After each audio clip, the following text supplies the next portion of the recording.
네, 반갑습니다. 주식스타드입니다. 오늘 준비된 영상은요, 폭락이 또 오든 말든 삼성이 직접 고른 이 기업은 투자하세요. 2월에 세계 1위 됩니다. 라는 내용으로 1월 말에 중요한 정보들 준비했습니다. 종목명까지 공개되니까요, 영상 끝까지 집중하시고 도움 많이 받으시길 바라겠습니다. 주식스터디 방송 시작합니다.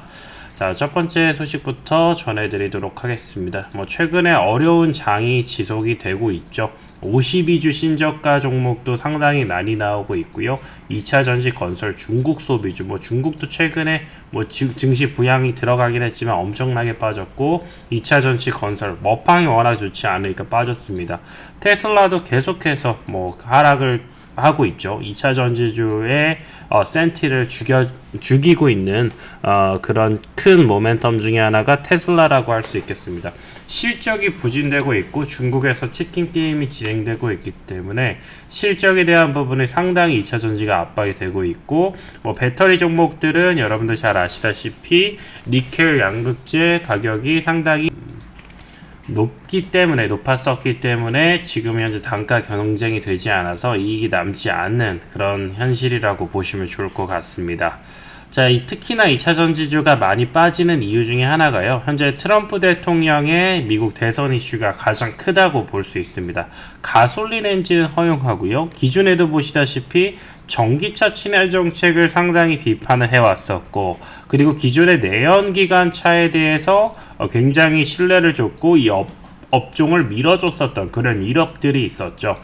트럼프 대통령의 지지율이 높아갈수록 2차 전지주는 계속 주가가 내려갈 수밖에 없겠다, 이렇게 보시면 되고요. 현재 바이든과 트럼프의 재대결은 너무나도 확실시 되고 있습니다. 여론조사에 따라서 트럼프의 지지율이 높게 나오는 그런 곳들이 굉장히 많이 있어요. 현재 공화당 경선 두 번째 치렀는데요. 치르면 치를수록, 이제 시작이긴 하지만 치르면 치를수록 굉장히 높다라는 것이고, 현재 가장 강력한 공화당의 경쟁사가 헨리 대사인데 10% 넘게 높게 나왔습니다. 게다가 1976년 이래 공화당의 1, 2번 경선지에서 모두 승리한 후보가 없었다. 뉴햄프셔 법칙이라는 그런 법칙이 깨지면서 기존에 상당히 높았었던 그런 허들을 넘어섰다라고 보시면 좋을 것 같고, 이미 공화당 경선이 문제가 아니라요, 바이든 상대로 한 거의 모든 여론조사에서 지난 3개월 동안 승리했다라는 걸 보여주고 있어요. 미국인들은 We make America Great Again, 이 표어를 도널드 트럼프가 계속해서 지난 대선에서 강조를 했었고 이번 대선도 강조하면서, 사실상 지금 전 세계적으로 경제가 어려워요. 물론 미국은 골디락스 흐름으로 가고 있지만 민생 경제에선 또 다를 수 있거든요. 그렇기 때문에 어찌됐든 간에 뒤숭숭한 이런 상황에서는 어떤 정권이 잡다 하더라도 많은 그런 국민들의 심리가 뒤집어질 수밖에 없는 흐름으로 가고 있어요. 그런 것만 보더라도 사실 민주당에서 공화당으로 넘어가는 흐름으로 나올 수밖에 없고, 과거에 그래도 트럼프 시절에 본인의 주식, 주가, 부동산들이 올랐었던 그런 심리들, 그래도 뭔가 전성기를 누렸었던 심리들, 그리고 이렇게까지 전쟁으로 길어지고 있는 국제적인 정세, 물가 폭등, 이런 것들이 겪기 전에 그래도 좋은 기억들이 있었기 때문에 도널드 트럼프가 지지율이 높을 수밖에 없다라는 것이고요. 게다가 트럼프로 힘을 합칠 때라고 해서 헨리를 사퇴하라라는 여론들이 나오고 있어요. 그러니까 공화당 경선은 이제 무난하게 역대급 그런 법칙도 깨가면서까지 지금 당선이 돼가고 있는 상황이라서 지금 트럼프는 거의 확실시라고 보여지고요. 또 이런 멘트들도 쳤죠. 로는 아이오와에서 2등을 했는데도 사퇴를 했다. 헤일리는 3등을 했는데도 아직은 있다. 지난 석달간 덜 떨어진 조 바이든이랑 그 여론조사에서 모두 이긴 게 트럼프다 라고 이렇게 자신감을 보여주고 있고, 헤일리는 계속해서 경선 준비하죠. 왜 이걸 중도에 사퇴하라고 하냐면요, 트럼프가 이미 지지율이 이렇게 높은 상황에서는 결국 헤일리는 그렇게 높은 가능성이 없는 상황인데, 만약에 여기서 힘을 미리미리 실어주지 못한다면 결국에 이겨야 되는 건 사실 경선이 아니라 대선인데, 이 대선에서 공화당이 승기를 잡지 못하고 한다고 한다면 정권 교체라는 건 나올 수가 없기 때문에 헤일리와의 약간 피 터지는 경선이 끝까지 이어지게 된다면 대선에서 공화당 결집력이 약해질 수밖에 없고, 그렇기 때문에 트럼프의 힘이 약해져서 공화당이 실패할 수가 있다. 그래서 이렇게 2등도 사퇴했으니 넌 3등이니까 사퇴하라라고 부추기고 있는 거고요. 게다가 어찌됐든 간에 사실 이렇게 사퇴를 했을 때는 뭐 예를 들면 부통령 자리를 약속해 준다라든지 뭐 장관이나 뭐 이런 요직 자리를 약속해 주는 경우들도 있어요. 그래서 뭐 제가 봤을 때는 좀 무난하게 중도 사퇴가 진행되지 않을까. 물론 굉장히 고향까지 진출을 하려고 하는 모습이에요, 헤일리가. 이렇게 트럼프가 우세됐는데 우리나라 반도체 기업도 사실 그렇게 좋은 효과가 나오기가 어려울 거라는 또 전망도 나오고 있습니다. 2차 전지뿐만 아니라요. 왜냐면 미국이 결국에 리슈어링을 만들어냈었던 거는 바로 트럼프가 시초라고 볼 수 있어요. 그래서 삼성전자, SK하이닉스 수출 통제 무기한 유예. 왜냐면 삼성전자, SK하이닉스의 생산 기지가 중국에 상당히 많이 있기 때문에 이런 부분이 있으면은 미국에서 허용을 해주지 않고 있다라는 것이죠. 그래도 바이든 행정부가 삼성이나 SK하이닉스 다 풀어줬었는데 결국에는 중국 공장이 있기 때문에 트럼프가 다시 대통령이 됐을 때는 삼성전자가 미국이라든지 이런 거 진출이 굉장히 어려워질 수 있겠다. 삼성전자가 SK하이닉스가 미국에다가 자꾸 공장을 세우려는 이유, 삼성전자 기준으로 계속 미국으로 진출하려는 이유가 사실 이런 정치적인 리스크를 해칭하기 위해서 야 미국 내가 그래도 너네 많은 고용도 창출해주고 너네 GDP 많이 올려주고 했으니까 너네 우리가 중국 공장 있는 것까지 너무 방해하지 마라 뭐 이렇게까지 미리 할 수 있겠죠. 결국에는 뭐 사실 이것도 까봐야 되긴 하겠지만 윈윈하는 입장에서 봤을 때 결국 경제적인 그런 해자로 봤을 때 양측 윈윈할 수 있는 구조로 뭐 삼성전자 잘 풀어낼 수 있을 거라 생각을 하고요. 대중국 반도체 규제 때문에 이제 전 세계적인 그런 어떤 경제 리스크들이 또 나올 수 있다라는 부분. 대만이 또 이렇게 대만 파운드리가 원래 미국이 다 생산까지 했던 거를 지금 현재 파운드리가 90%가 이제 대만한테 넘겼다가 지금 삼성전자가 많이 따라서 대만의 비중이 한 50%까지 내려왔죠. 어찌됐든 간에 우리의 반도체 사업, 그러니까 대만이랑 협력적인 관계임에도 불구하고 상당히 이런 거에 대해서 트럼프는 허용을 하지 않아요. 근데 우리나라는 어떻겠습니까? 굉장히 어렵죠. 왜냐면 중국에 대한 공장이 있으니까. 대만에 이런 애들은 중국의 생산 기지는 없거든요. 그러니까 훨씬 더 유리한 부분이 있겠죠. 결국에 우리나라는 불똥이 이렇게 튈 수도 있다라는 리스크도 체크해 주셔야 됩니다. 그래서 최근에 우리나라 장 증시가 좋지 못한 거예요. 당연하겠지만 신재생주까지도 리스크가 또 나오고 있습니다. IRA를 폐지를 못할 거라는 또 전망이 나와요. 당연하지만 트럼프는 신재생 에너지에 대해서 그렇게 우호적인 게 아니었기 때문에 다만 이 IRA는 법안으로 통과된 거라서 이걸 트럼프가 당선된다라도 뒤집지는 못할 거란 전망 나와서 생각보다 이 리스크가 미미할 수도 있겠다라는 분석이 나온다라는 거예요. 럼프라고 되어 있네요. IRA가 폐지하기 어려운 상황이다. 그래서 우리나라는 또 이제 풍력, CSN드가 다 미국, 다 베스타스라는 기업도 인수했고 캐파도 늘려놨는데 이 IRA 폐지해버리면은 CS 윈드 무너질 수 있죠. 뭐 자회사 베어링도 무너질 수 있고 신재생 에너지가 무너지지 않는다면 앞서 말했었던 여러 가지 주식적인 리스크는 상당히 통제될 가능성이 높다라는 겁니다. 결국 얘네가 막게 된다면 앞서 말씀드린 모든 리스크가 그래도 잘 컨트롤 될 것이기 때문에 여러분 너무 또 걱정 안 하셔도 될 것 같습니다. 그럼 우리가 좀 수혜해 볼 수 있는 종목도 보시면 좋을 것 같아요. 미리미리 준비한다면 비록 뭐 다른 종목에서는 우리가 다른 섹터에서는 좀 주가가 좋은 흐름 못 보인다 하더라도 그래도 우리가 또 어느 정도 포트폴리오를 구성할 수 있겠죠. 트럼프가 재선 가능성 높아졌었죠. 대선 때 여론조사 때도 굉장히 박빙이었습니다. 그래서 네이버 카카오가 급등세였어요. 급등세였고 오히려 이때 2차 전지 기업, 배터리 기업들은 계속 약세를 보였지만 당시에 트럼프 바이든 첫 번째 붙었을 때 네이버 카카오가 오히려 올라갔던 모습들을 보여줬었습니다. 그래서 트럼프가 이제 그 지지율 높을 때 뭐예요? 빅테크의 독과점 규제를 반대한다. 독과점 규제를 반대하는 것은 빅테크들을 밀어주겠다라는 거기 때문에 우리나라 기준으로도 네이버, 카카오 같은 빅테크 기업들이 상당히 수혜를 볼 수 있겠다라는 분석들이 나온 거예요. 현재 지금 바이든과 트럼프 지지율을 봤을 때 트럼프가 높게 나오고 있고요.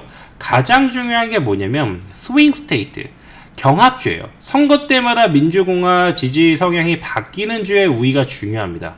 왜냐면 결국에는 경합주에서 승부가 나기 때문에 역대 모든 선거들이 경합주에서 승부가 났기 때문에 현재 경합주에서 지지가 트럼프 쪽에 있다라는 것 자체가 상당히 유리하다라고 볼 수 있고요. 여기 보시면요. 첫 대선 선거 투표 결과는 바이든, 트럼프. 지금 현재 선거인 그런 구성들이 다 바뀌었어요. 하지만 어쨌든 주로 봤을 때 이렇게 되는 거거든요.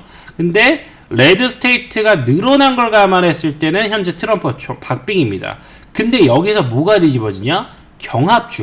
경합주에서 위스콘신주에서 만약 트럼프가 이기게 된다면 충분히 뒤집어집니다. 이게 왜 그러냐면 이렇게 주마다 선거인 단이 있어요. 선거인 단이 여기서 만약에 조지아주에서 51%가 공화당 선거로 딱 그 선거인단 투표가 끝나면 이 51이 반영되는 게 아니라 조지아 선거인단 100%가 반영이 되는 거예요. 그래서 이게 경합주 하나만으로 많은 수가 뒤집어질 수 있다는 거고 현재로서는 이렇게 됩니다.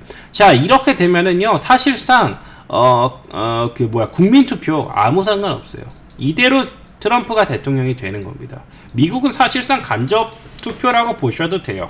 그래서 뭐 국민의 당연히 지지가 중요하겠고 이런 사람들이 국민의 압박들을 받겠지만은 결국에는 뭐다? 트럼프가 현재로서는 간접 선거로 대통령 될 가능성이 굉장히 높다라는 겁니다. 트럼프의 과거 발언 볼게요. 전기차는 사기다. 모든 전기차 중국에 만들어질 거다. 해상 풍력 터비 때문에 고래가 죽는다. 전기차 2차 전지, 신재생 에너지 부분. 물론 리스크가 해칭되기 때문에 전체적인 증시에 큰 영향을 못 준다 하더라도 우리가 그런 리스크까지 미리미리 준비할 필요는 없다라는 거죠. 오히려 리스크로 인해서 가격이 크게 저렴해진다고 한다면, 정말 폭락이 온다라고 한다면 그때가 기회가 될 수가 있겠지만 우리가 지금부터 이 종목들을 미리미리 준비해서 불투명한 미래에 베팅하는 조금 어리석지 않나 생각을 하고요. 과거에도 빅테크를 또 밀어줬지만 석유 기업들을 밀어줬었기 때문에 내연기관차까지 이어지는 구조가 될 수 있다라는 겁니다.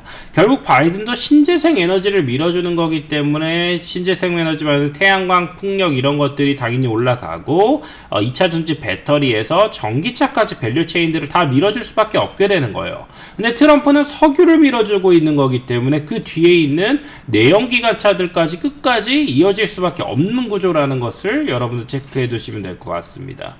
자, 그래서 이제 여러 가지 뭐 그 정책적인 기조들이 있겠지만은 그럼에도 불구하고 그 서로의 어떤 공통점들은 나옵니다. 리슈어링이라든지 인프라 투자라든지 자국 우선주의라든지 반중 스탠스라든지 결국에는 뭐다? 미국에다가 미국에 있는 생산기지에 결국 여기를 만들기 위해서 뭐다? 인프라 투자가 진행된다. 우리가 이런 기조를 어느 정도 좀 갖춘 상태에서 포트폴리오의 비중을 어느 정도 채워둔다면 그렇다라고 한다면 우리가 상당히 유리하게 미래 방향을 끌고 갈 수 있겠죠. 대표적인 분야가 뭐다? 5G다. 왜냐? 인프라를 늘린다고 하더라도 통신만 필요하고요. 리슈어링 생산기지 들어갈 때 통신만 당연히 필요하고요. 자국에다 생산기지를 까니까 5G 통신망 필요하고요. 반중이니까 당연히 자국주기고요. 결국에는 뭐다? 통신망 인프라는 무조건적으로 선제적으로 깔릴 수밖에 없고 미국 트럼프가 되든 바이든이 되든 결국 정책 기조는 이쪽으로 이어질 수밖에 없다. 그렇기 때문에 바이든이 현재 그런 인터넷망 전국적 확대 프로젝트 깔았고 트럼프도 1조 달러 인프라 확충 공약에 통신망 포함시킨 이력들이 있습니다. 그럼 우리가 5G나 통신망 쪽 투자 뭐 지금은 뭐 2020년이기 때문에 5G지만 6G까지도 그냥 보시면 되는 거죠. 결국 5G 하는 기업들이 6G를 하기 때문에 이런 5G 이니셔티브 6G 이니셔티브 통신망 이니셔티브를 여러분들 계속 투자를 가져가신다면 포트폴리오에 추가하신다면 상당히 유리하게 꾸려가실 수 있겠다라고 보여지겠고요. 이런 4차 산업 패권의 경쟁 기조 이런 부분들도 결국 통신망의 빅데이터들을 소화해야 되고 클라우드에 수많은 데이터를 소화해야 하기 때문에 상당히 유리할 수 있겠다라는 부분들도 체크해 두시면 좋을 것 같습니다. 현재 재성 기대감이 들었을 때 2020년 기준으로도 통신 장비주가 급등을 했었어요. 당시에 이제 트럼프 대통령의 지지율이 워낙 높았었기 때문에 이런 현재 시장에서도 실제로 반응해준 이력이 있습니다. 돈은 거짓말하지 않죠. 자, 그럼 관련된 종목들을 좀 볼게요. 솔리드가 미국 5G 수주 소식에 주가 관심을 받은 적이 있습니다. 실제로 돈은 거짓말하지 않았기 때문에 기존에 이런 이력들이 있는 종목들을 미리미리 준비하시는 게 좋고요. 삼성전자가 다시 한번 이제 미국의 5G 통신 공급 계약을 이제 다시 한번 뽑아내는 그런 사이클로 들어섰습니다. 계약 금액도 1조 원 이상으로 굉장히 크고요. 솔리드는 KT 그 사내벤처로 출발해서 굉장히 통신망 쪽에 잔뼈가 굵은 사람들이 많이 몰려 있어요. 어떤 이런 통신 사이클의 업앤다운의 사이클을 다 경험해본 이력이 있고요. 이동통신, 유성통신 관련 네트워크 장비 제조 개발 사업들을 하고 있고, 오랜 기간 삼성전자 협업한 이력이 있고, 미국에 진출한 이력이 있기 때문에 특히나 건물, 인빌딩 중기기에서는 좀 최강자다. 인빌딩 중계 정말 중요하죠. 통신망이 들어오더라도 빌딩 안에서 실질적인 통신들이 잘 돼야 되기 때문에 그런 기업, 구조적인 성장 받을 수 있는 기업 어디다? 솔리드다. 또 시장에서 주목하는 기업은 최근에 기가레인이 있습니다. 현재 6G랑 삼성, 미국 스토리를 동시에 가져가는 기업이 기가레인이고요. 5G 북미 단독 공급에 따라서 부각을 받은 이력이 있어요. 기관들이 또 좋아하는 종목입니다. 현재에선 텍사스 기가헤르츠 전파에 사용할 예정이고, 삼성전자가 이제 500m 대역 전파 허용하고 6G 테스트하고 있고, 이제 성공한다면 6G 최장 기록으로 현재 경신하게 된다. 그래서 기가레인은 삼성전자에 이미 5G 안테나 필터 모듈 공급하고 있고, 북미 단독 공급사로 선정된 바가 있기 때문에 꾸준하게 오플랜 5G, 6G 컨셉에 계속해서 구조적인 성장으로 수혜를 볼 수 있는 기업이 기가레인이라고 보시면 될 것 같습니다. 그리고 마지막은요, 요거는 이제 통신망 쪽은 아니지만 기존의 트럼프 관련주라고 한다면 아까 전에 계속 말씀드린 미중 무역 분쟁에 대한 내용들이 나올 수밖에 없습니다. 이거는 정치적인 리스크 때문에 가져가는 거라서 좀 해칭주 쪽으로 보시면 되고, 그 식품 물가 상승은 꾸준하게 이어질 수밖에 없어서, 또 특히나 미중 무역 분쟁이 되면은 중국의 그 생산기지가 많이 막히기 때문에 물가가 치솟을 수밖에 없거든요. 그래서 테마주 관점으로 좀 함께 할 만한, 트럼프 종목을 했는데 샘표랑 샘표식품을 뺀다면 그거는 좀 이제 팥없는 단팥빵이기 때문에 요 정도는 좀 체크를 해두시면 좋겠다 말씀드리면서 오늘 방송 마무리하겠습니다. 마지막 차트만 보면서 끝낼 건데요. 현재 솔리드 보시면 주봉에서 충분히 바닥권 내려와 있습니다. 거래량 터지면서 이제 바닥을 뒤집을 만한, 이제 충분히 바닥을 형성될 만한 자리라고 이해하시면 되고, 이제 어느 정도 정배열 전환을 구간을 만들면서 기존의 트럼프 같은 이슈들이나 뭐 여러 가지 삼성전자 투자에 대한 이슈들이 좀 겹치게 된다면 당연하겠지만 이제 좀 크게 올라갈 수 있을 만한 그런 자리까지 왔다라 보여지고 있고요. 시총 3천억대 구간에서는 좀 부담 없이 들어갈 수 있는 종목 아닌가. 최근에도 매출 규모라든지 실적 규모들이 크게 늘어나고 있고 계속해서 전망들이 좋기 때문에 실적주로 보시더라도 저점에서는 메리트가 있겠다 말씀드리고요. 그리고 아까 삼성전자, 미국 6G 이런 C스토리 가져가는 기업 중에 하나가 바로 기가레인입니다. 얘들 주봉으로 보시다시피 굉장히 초바닥권이 있어요. 그동안 실적적으로 여러 가지 어려움들이 있었지만 현재 시총 1100억대에서는 단순하게 거래량이나 테마 흐름으로도 현재 박스권 바닥권에서 충분히 공략 가능할 만한 그런 위치고요. 매력적인 자리고요. 현재 골든크로스들 슬슬 준비를 하고 있죠. 이런 부분들이 나왔을 때 기술적으로도 반등 나오면서 시장의 이목을 끌게 되면은 충분히 이전 같은 뭐 상한가 흐름들 이런 것들 보여줄 수 있겠다. 그래서 1차 목표가 단기로만 잡는다고 하더라도 바닥권에서 30% 그리고 박스권 상단까지만 올라온다 하더라도 50%입니다. 이게 주봉으로 봤을 때 전혀 높은 가격대가 아니기 때문에 충분히 바닥권만 공략하셔도 30% 50% 파동은 무난하게 기대해볼 종목이겠다 말씀드리고요. 마지막 샘표랑 샘표식품도 초바닥권에 있고 흑자 기업들이기 때문에 부담 없이 모아갔다가 트럼프 이슈, 트럼프 지지율 이슈 나올 때 슈팅 나오면 그때마다 한 40% 30% 파동 먹으면서 단기적으로만 대응해도 뭐 적지 않겠다. 그리고 충분히 급등 연계성이 높은 종목이다 라고 보시면서 오늘 방송 마무리하도록 하겠습니다. 주식 스터디였고요. 구독과 좋아요는 꼭 부탁드리도록 하겠습니다. 그리고 현재 주식 스터디는 여기 링크 누르시면은요 100% 무료로 진행되고 있는 실시간 스터디방을 진행을 하고 있어요. 제가 거의 방송을 일주일에 한 번 정도밖에 못하기 때문에 여러분들 링크로 들어오시면 매일매일 365일 제가 공부하는 내용들을 올려드리고 있습니다. 그리고 제가 지금 종목 알려드렸다시피 충분히 바닥권에 있는 종목들만 여러분들 공유드려서 바닥권이지만 트렌드 있는 정보로 빠르게 수익 내는 방법들을 무료로 알려드리고 있어요. 오랜 기간 운영되어 온 방이고 상당히 검증이 다 끝난 방이니까 하루라도 늦지 않게 입장하셔서 100% 무료로 도움 받으시고 여러분들 주식 투자하시는 데 많은 도움 받으셨으면 좋겠습니다. 이 링크만 누르시면 바로 입장 가능하니까요. 지금 빨리 누르시고 입장하시면 되겠습니다. 주식 스터디였습니다.